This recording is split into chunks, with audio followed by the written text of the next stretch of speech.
تقريبا قبل 10 أيام.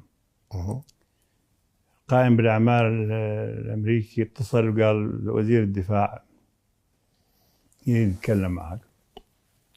أنا أحضرت هيئة الركن رئيس أركان الجيش ونائب قائد العمليات المشتركة ومعاون عمليات ومدير الاستخبارات العسكرية.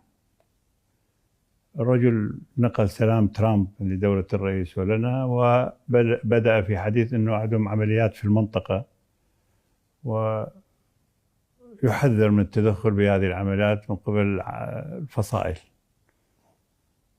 واستمعنا إلى هذا التحذير وما حكى تفاصيل العمليات في المنطقة. وكان مدة المكالمة تقريبا 11 دقيقة 12 دقيقة، وانتهى الحديث بهذا الاتجاه. تبليغ يعني، مو على شكل تبليغ انه عندهم شغل في المنطقة وخاصة في الجانب السوري.